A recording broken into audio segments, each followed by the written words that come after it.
Employees, when is being mistreated by your boss backfired immensely. I got a six-figure salary offer at a very prestigious and well-known software company only 1 year after starting my career in the field.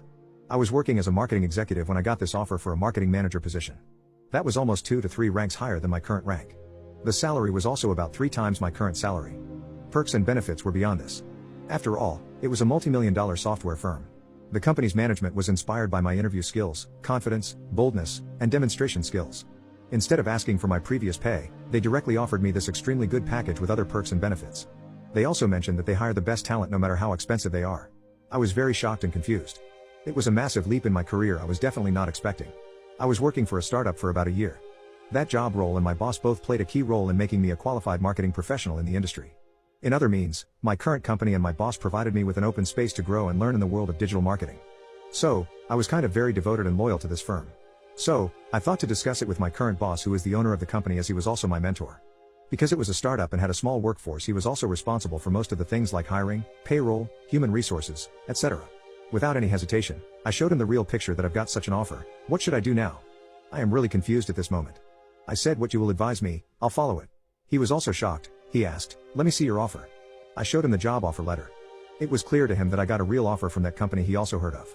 He thought for some moments, and said, your services to this company are irreplaceable. You have built up the whole marketing strategy in our team. You cannot leave the company at this takeoff stage.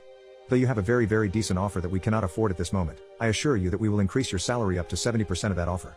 Since, as a startup, we cannot offer you a six-figure salary right now, we promise to increase it in the next 3 months. That sounded perfect to me. I was satisfied with his remarks and advice. I was not in any kind of greed towards a higher pay. If I were, I would have already accepted the offer without any hesitation, knowing that my current company wasn't able to give such a great deal to anyone at the time.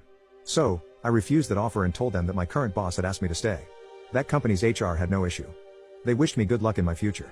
The next day, my boss asked, Robert, have you refused that offer? I said, of course. What happened over the next few days blew my mind. The day after that, my boss's behavior started swinging. He got harsh on every little thing over me. Multiple times he made discouraging remarks such as, we have increased your salary and you are not performing as we expect. We took the wrong decision of giving you a raise. It was very strange and I didn't know why he was acting like that.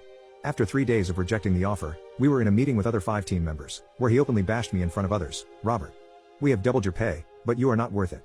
You can go and accept the offer if you want. I was so embarrassed and shocked to see his behavior that entire week. It was almost 10 days since I refused the offer. The next Monday morning, when I was about to leave for the office, I received his text, saying, you are fired. Bring the laptop that you took home with you. We were asked to keep the laptop with us every day for work, and I did not take it home intentionally to watch movies or play games. Yes, I was fired. I was among the core team members of his startup. I was the first digital marketer and I built the entire marketing team. I was the pillar behind the entire digital strategy and the growth of the company. It did not end there. Paramedics transported me to the hospital, where I told them of my ordeal.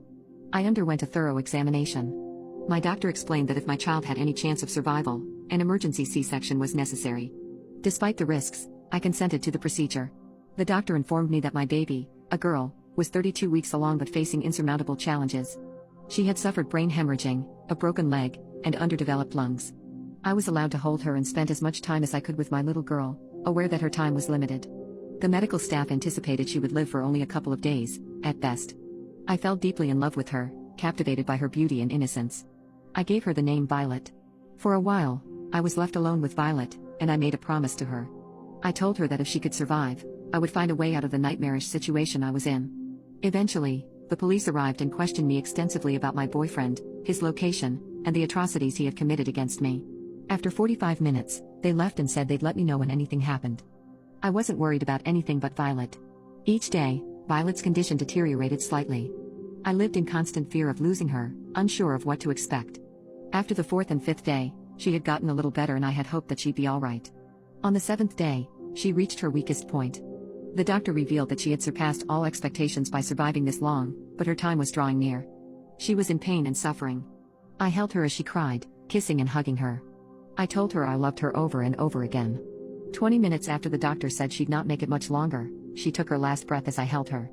My entire world stopped. My world shattered, and I felt as though my very existence had lost all meaning. Afterwards, I called my mother and poured out the entire story to her. Though she was relieved to hear from me, she was also furious and heartbroken about what I had endured. My parents, along with my sister, immediately drove the 7-hour journey to the hospital where I was being treated. Upon their arrival, the doctor briefed my parents about the situation. They never got to see their granddaughter. I never had the opportunity to raise my daughter. I chose to have Violet cremated, and her ashes were turned into a necklace that were close to my heart. Subsequently, the police apprehended my boyfriend in a neighboring state, as he attempted to hide out with a family member. He faced multiple charges, including domestic violence, SA, and murder. His chances of ever being released from prison are non-existent. All of that happened almost 6 years ago, but all of it still runs through my head daily. My current boyfriend is aware of my past and has been incredibly supportive. He has helped me attempt to cope with a lot of it. And the days that I can't cope, he's there for me. My daughter would have been 6 years old on April 22nd. I constantly think of what life would be like if I still had her.